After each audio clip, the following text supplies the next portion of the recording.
We got a great show for you today. On Factor of the Future podcast, we have Antonio Backley. He is the founder of Inlyte Energy. Now, this is a California-based company which is established in 2021 that develops safe, cost-effective ion sodium batteries. The idea is for ultra-scale, commercial, and industrial energy storage.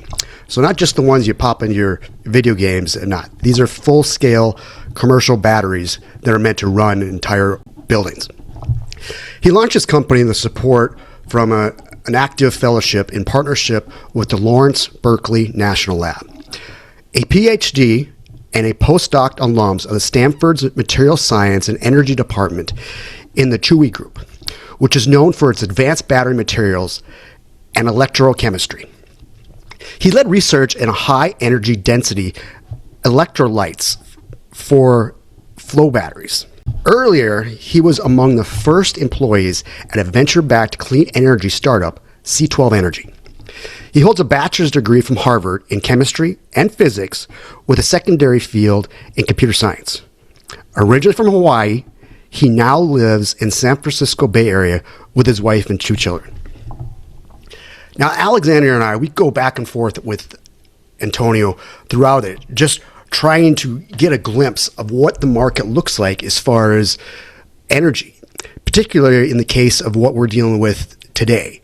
And Antonio goes into a lot about the way that his technology is changing the way batteries are made. A lot of user-friendly materials are being brought into it, making it more cost-effective and giving it also a more efficient footprint. One of the things that he wants to take this company is a possible replacement for diesel generations in places like hospitals or data centers. And he says it knows it's a competitive advantage that we see. So we're going to go into that a little bit, and he's going to explain to us where the future is in some of the batteries technologies and the work that he's doing at Inlyte Energy. Enjoy. Welcome to Factor of the Future, People-Powered Output, podcast focused on trends shaping the future of manufacturing. I'm Alexandria Bjork, your host, here with A.W. Schultz. 2 thought leaders with a passion for people and manufacturing. Today and every episode, we are diving deep into the advancements, sustainable practices, and dynamic changes transforming how we produce everything. And now welcome Alexandria Burek and A.W. Schultz. Antonio Backley, thank you for joining Factor of the Future. So today we're excited to have you as a founder of a company, as a inventor. We want to start with obviously your brilliant solution to leverage clean energy and completely reimagine how batteries are produced and leveraged across multiple sectors. So let's get into it. Why don't you share the problem you realized and how that led to where we are today? Awesome. Good to be here, Alexandria, AW. I'll try not to take too long. You get me started talking about batteries. That's always a potential challenge. But I'll go back. I grew up in Hawaii. I think that's always given me the sense that our planet is an island that we have to protect. So I got really passionate about energy and climate change. And about over a decade, probably 13 years ago, what I saw was that, solar and wind were just coming down in cost tremendously every year, and they've continued to do that. So they're now the cheapest form of electricity we have to build. And we need a lot of electricity now for data centers, for the AI age, for electrification. I care a lot about the climate and clean energy, but even if, I know some people don't, even if you don't, we need a lot of electricity. We need to supply it domestically, and we need it to be cheap. And solar and wind provide that. But the problem is, you only get them when the sun shines and the wind blows. So, what I saw is we're going to need a lot of energy storage on the grid at utilities, across the electric grid. So I decided, I did this whole survey of how do you store electricity, because there's a lot of different ways to store it, from pumped hydro to, even ideas for stacking blocks and putting them down. But it turns out batteries are a very cost-effective, modular, deployable way. So I went to Stanford. I spent 8 years as a student, a PhD and postdoc in material science engineering, studying batteries. And really the question for me was, how do you make the optimal battery for storing energy on the grid? Because on the grid, you don't have the same constraints as in a vehicle. In a vehicle, what you care about is energy density, is range. So lithium-ion batteries have been developed for that. They're really great for that. It's going to be hard to beat lithium-ion in terms of energy density for vehicles. But on the grid, you don't need to have the most energy-dense battery. What you want is a really low-cost battery that's also safe, that also lasts a very long time, and has a high round-trip efficiency. So I really started at the periodic table, and where that took me was sodium metal. Sodium's super abundant. Sodium metal has been used in batteries for a long time. It's really high performance. And there's actually safe sodium metal batteries called a sodium metal chloride battery. So, that whole arc of my research kind of led me to this battery called a sodium metal chloride battery that I got really excited about. And what I realized is that this type of battery was invented in the 80s, actually invented for vehicles at that point before lithium-ion was around. But lithium-ion beat it for vehicles. So it's been this kind of niche battery technology, but it's proven safety, long lifetime, basically all the performance attributes. It's used as a premium UPS battery right now. A couple companies making it around the world, including Horian, one of our partners. And I realized actually we have this opportunity now, with the need for so much storage on the grid, to reinvent this technology to be optimally suited for grid storage. And what that means is a few different design changes, but one of the big ones that we've done at Inlyte Energy. So I founded the company 5 years ago, and what we've done is we've made a breakthrough in the use of iron instead of nickel cathode. So what that means, using iron in this type of battery unlocks this hugely lower cost point, and domestic supply chains for this battery. So yeah, we're really excited, getting a lot of interest from utilities. Like Southern Company is going to be hosting our first utility scale demo, actually, this summer. Later this summer is going to be commissioned.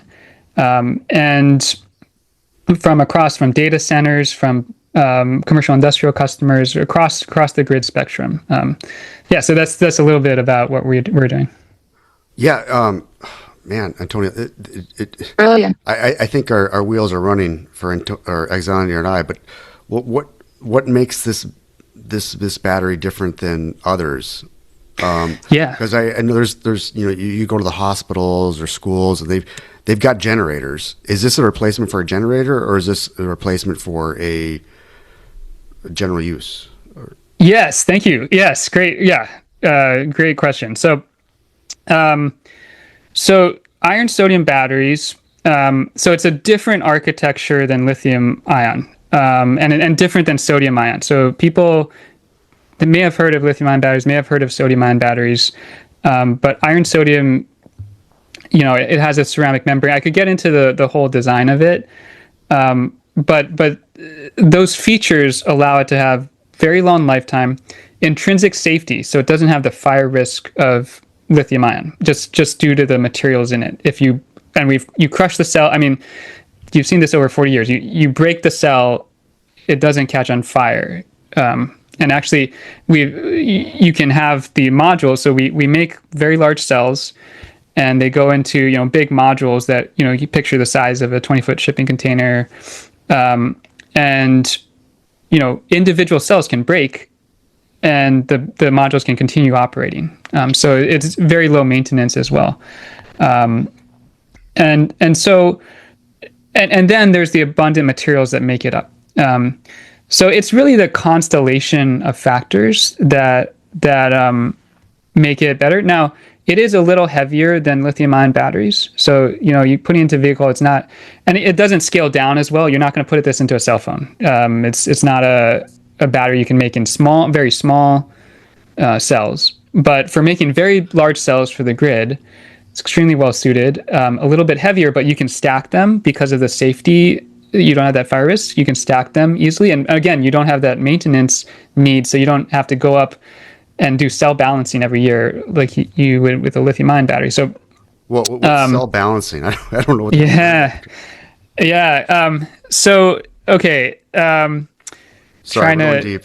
Yeah. No, I'm new to this. We've had some. I'm learning a lot about batteries in the last year. Yeah. So go ahead. Yeah. Can I guess really quickly? Yeah. Okay. Go ahead. Okay. So I know nothing about batteries, for the record. I actually, before we got onto this episode, I asked Antonio, I said, where does the power come from? And that may be a separate conversation for later. But if I was guessing on cell balancing, I would have to presume that there's certain amounts of, if it's sodium ion or lithium ion, there's a optimal balance in each cell that allows for correct storage and output. So my guess is that over time, those balances become not calibrated or not in alignment with optimal running. And they, need to be kind of take from cell 1 and put in cell 2. Is that sort of on the right track? Yeah, you want to. It's definitely on the right track. Because if they get too out of balance, then eventually you end up driving one of the cells into extreme voltages, and then you could have the issue of a thermal runaway reaction of that cell. So you really don't want that to happen. And the problem with most batteries, thermal runaway, then you have a fire that starts. Fire, yeah. Okay. So, and there's plenty. I mean, lithium-ion batteries have plenty of safety mechanisms to catch that to happen, but we still have fires. We just had a fire last week in the UK of containers of lithium-ion batteries that had been put on the grid about 8 or 9 years ago. So in most batteries, I was pausing because I was trying to figure out how to do this concisely, because this is again the risk with me. I'll go way too deep here. I know. And we're elementary here. Yeah. At least I think. I'll try. Like most batteries, so you have your positive and your negative terminal, right? You have the two sides of the batteries that are reacting, but they're separated, and so you have that reaction happen electrochemically. The electron goes through the circuit, and in most batteries, that separator is porous, and so you can have reactants cross over, and then you have basically some capacity lost over time. Even if you're not using it, it just kind of drains itself over time. And I think everyone's kind of experienced this. And that's intrinsic to the design of the battery, because you have this porous separator that can allow things to go through. In our battery, we have a ceramic membrane that's non-porous, that's completely non-porous, and the sodium ions go through it through the lattice. It's actually a superionic conductor of ions. In the academic world, and so that solid state battery, you could call our battery in the realm of solid state batteries, although there's some differences here in terminology. But solid state batteries have this non-porous separator, and that means that the cells you never have that crossover that drains the cells. Because the problem with that crossover is each cell that happens at a different rate. And so that's how the cells get out of balance over time. But with ours, that just doesn't happen. That's fantastic. So, very fascinating. Balancing it, like what's the maintenance on it then? I mean, I knew you were going to go maintenance. Yeah, you knew I was going to go there. Yeah, that's where my background is. So I mean, is it something that anybody in the facility could do, or is you have to bring somebody in, or I don't. So to be honest, I'm not too deep on the maintenance of lithium-ion batteries and how it's done. I know in the past it's required skilled engineers to come in to do the balancing like every year or something. I think, there's work to try to automate that, but you don't want it. Has to, there's some level of knowledge that's required to be able to do that. Okay. Yeah, well, especially with the risk of fire, right? So I'm thinking of it from a safety standpoint. If it's not properly executed, it seems like with the lithium ion specifically, you're running the risk of a fire. So you wouldn't want just somebody out of the factory who has no knowledge, experience, and sounds like some scientific understanding tinkering with the balancing of these, because then you're looking at a fire and it sounds more like an explosion because these things are so large. So that kind of gets into the difference. So your battery is significantly lesser risk for fire, doesn't require the same level of annual skilled, maintenance and, all those types of things. One of the things we touched on before we got into this episode here, the recording anyway, was the supply chain aspects so not only is your battery different in its design and its chemical makeup and all these other things, but you mentioned the difference in the supply chain. I think everybody here who listens to our podcast is so aware of the geopolitical concerns, and the changes are seemingly happening faster than most of us can keep up with. And that poses a real risk for supply chain across the board. So tell us how you've kind of gone about addressing that challenge and concern in your company. Yeah, thank you for asking this, because this is really important to us. So, we have, the whole vision of the company is we're making batteries that are the lowest cost from the most abundant materials in the crust, right? We're talking sodium is the fourth most abundant element in the crust. Iron is the fourth most, sodium is the sixth most. Lithium is like the 32nd or something. So, these can be found anywhere. And that's the vision is this is something that any country can make domestically and for very low cost. Because when we get into manufacturing more, it's also a simpler manufacturing process than lithium-ion batteries. Yeah. But now, with the way, the world is going, China, basically 98%, something like that, of the LFP cells used in the grid last year came from China, right? They dominate each step of the supply chain for lithium-ion batteries. Now there's a growing supply chain in the U.S. And absolutely I support that. We got to build batteries domestically. But it just pales in comparison to the size of the Chinese supply chain and the cost structure. And so, from when we've started planning our manufacturing, we've been seeking, only non-FIAC, non-Chinese and domestic supply chains. And so, from our first large-scale manufacturing, we'll be at least 70% domestic supply chain of all the raw ingredients, and we can easily get that to 100% very quickly. And this leverages existing supply chains. We're talking about iron powder. The reactants in our battery are iron powder and food grade table salt. So yeah, and then you have steel for the casing. You have some aluminum oxide, bromite for the ceramic membrane. There's different other components that you put in, but the bulk of that material is, we're talking about iron and table salt. And we just announced a partnership with a U.S. Iron company, Irvin. That's something that we've been really developing is a domestic supply chain. Oh, and Tony, my gosh, you guys are ahead of the curve, because my research tells me that the other minerals, rare earths, other critical minerals are, especially in the EVs, is going to be having a big challenge. impact. And the fact that you're using readily available is that's exciting. That's actually reassuring when I hear that. Yeah, especially at the scale that it sounds like these batteries. I mean, a 20-foot shipping container. That's a lot of material that goes into that. And there's obviously also a little bit of talk that I've heard. So I work in an industry that's heavily dependent on, or a business that's heavily dependent on steel. And so I've had the experience of purchasing international steel versus domestic steel. And I'm excited to hopefully celebrate some of the steel manufacturing coming back to the US. But besides the point, you talked about the manufacturing process also being different than what's currently on the market or what maybe some of your competitors might be doing.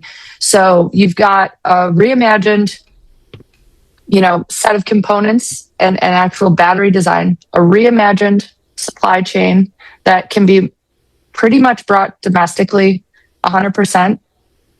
Now tell us about the manufacturing process, because you said that's also reimagined as well. So I'd love to hear kind of what the standard was and how your battery is different from that standard. Yeah. Great question. So, I think it's worth talking about the architecture just a little bit of a lithium-ion or a sodium-ion battery versus our batteries. So in a lithium-ion battery, you have to make these very thin electrodes, and it's because the lithium ions can't transport very far in the way this battery is designed. So you're literally making, you have these foils of the metal current collector, and then you're casting electrodes that are like a micron thick, so like the thickness of a human hair. Yeah. And that has to be extremely well controlled, because if you have irregularities there, again, that could lead to the cells eventually going into thermal runaway. So you have these roll-to-roll coating, and it's amazing what has been able to be accomplished here with high automation and very large factory sizes, most of them in China. But it's an extremely complex process that you have to do with extremely tight tolerances. And so, you have companies like Northvolt that sought to make lithium-ion manufacturing in Europe, that eventually went under because it couldn't get its yields high enough. And so that's a major risk there, is that it's a complex manufacturing. You require dry rooms, solvent handling, precision equipment that requires more energy, and just has this risk of not producing within spec. And our batteries, we make very large cells that we make a ceramic tube. So that's the membrane, is the separator I called it before.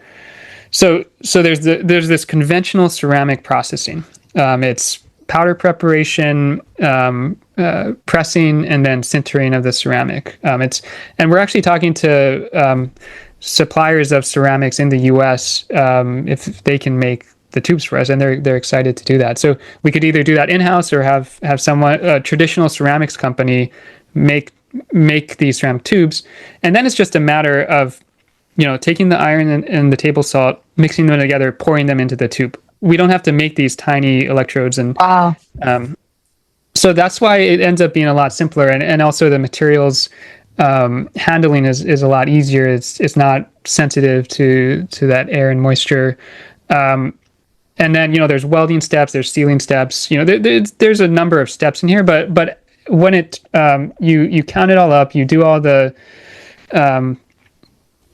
factory models, and we're about half of the energy production per gigawatt hour of battery. About half of the energy production is lithium ion.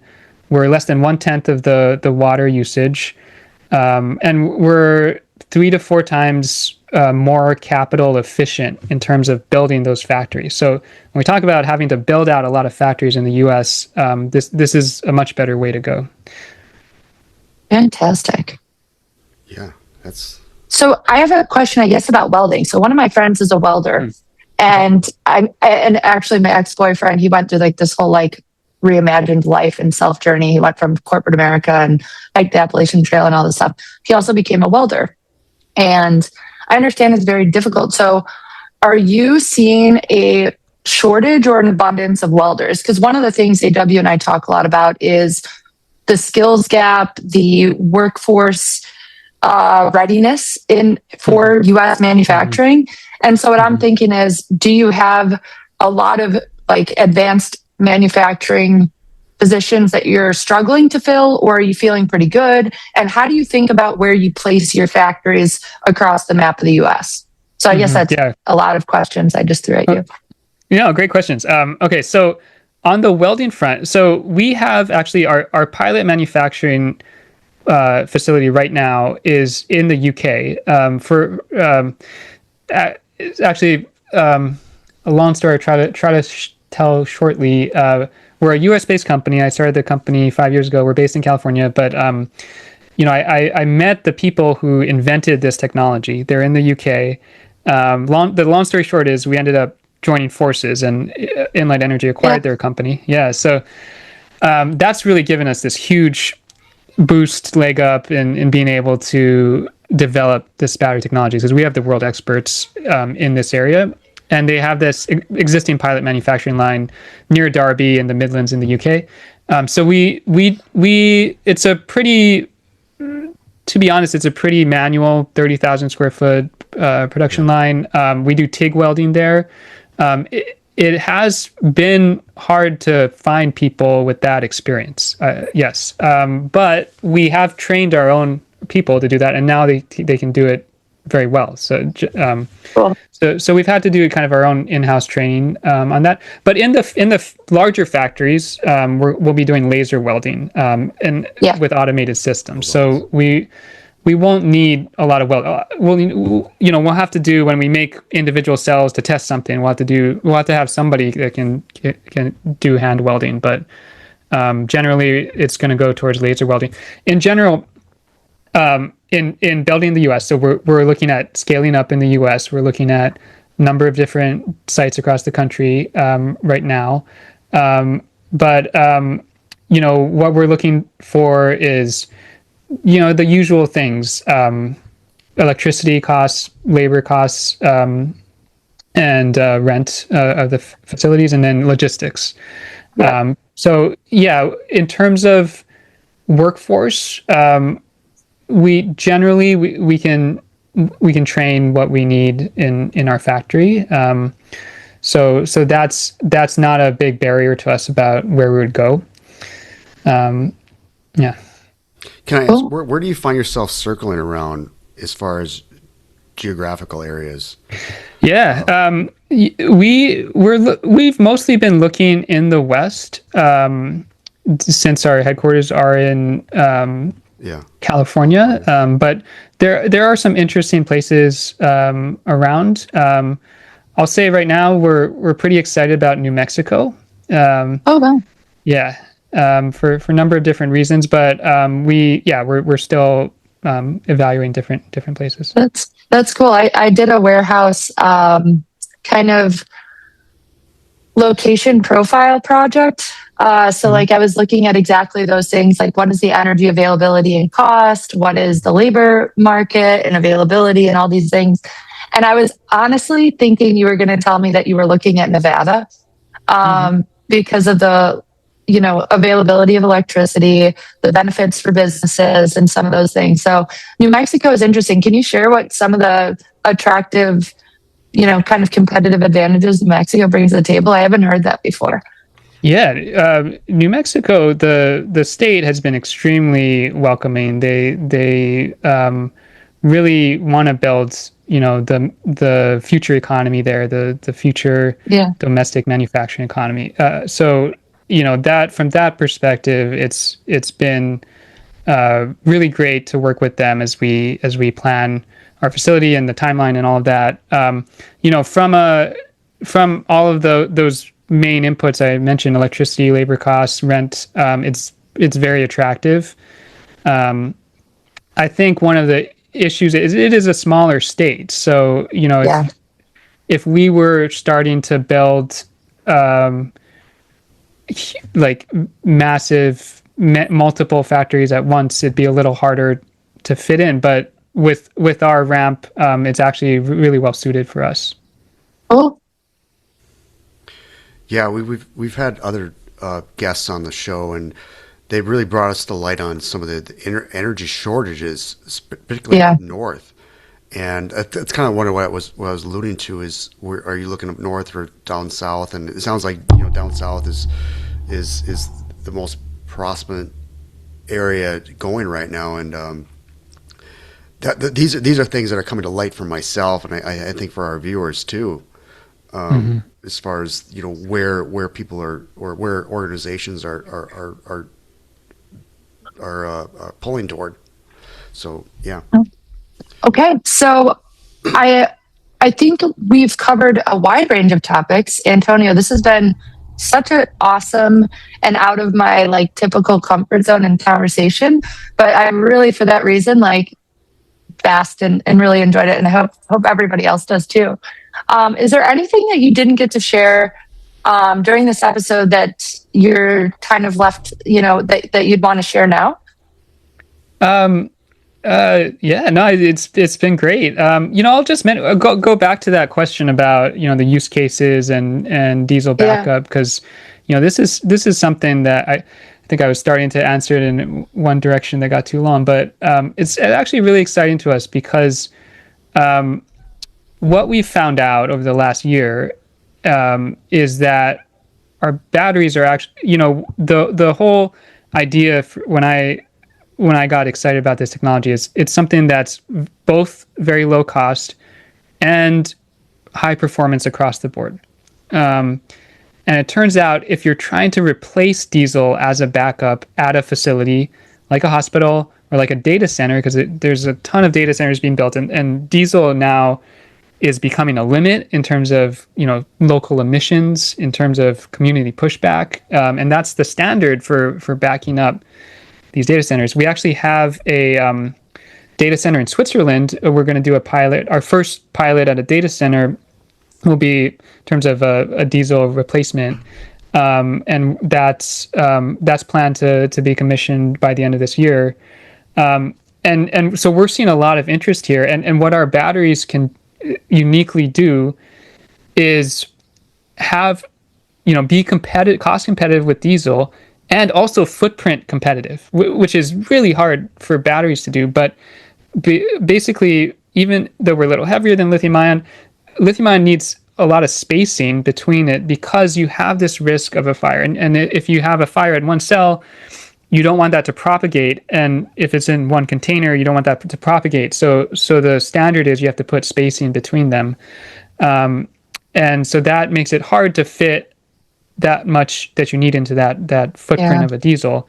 With our batteries, you don't have that, so you can really pack it in, and then what you create is something that's and there's other technical things about it. Our batteries are really happy to stay at 100% charge and just stay there. There's no degradation of the batteries that occurs due to the ceramic membrane, and that's what you want in a backup. You want it to be ready to go at any time.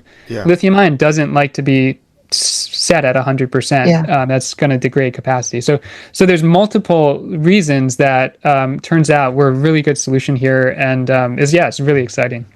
That's really cool. Yeah. AW, do you have any closing thoughts, comments, questions, or are we ready to wrap it up? I think we're ready to wrap it up. And Antonio, thanks for getting on the show and there's a school on batteries, and I think I'm still at elementary level. Alexander might be moving above me. Is that a pun? Is that a pun? No. Ooh, periodic table of the elements. The more I read about minerals, the more I read about batteries. It's just it's the next evolution of what we're seeing out there. So, I want to thank you for being on the show, Alexander. Great questions. Thanks. And stay tuned. Yeah, thanks for being on the show. Great stuff that you're doing for clean energy and the environment too. Thank you. This is Factory of the Future, and we are out of here like finished goods. Stay tuned for our next episode of Factory of the Future, where we're exploring groundbreaking techniques and behaviors that are reshaping industrial landscapes. Don't forget to subscribe and leave us a review and help others discover the cutting-edge insights transforming manufacturing as we know it.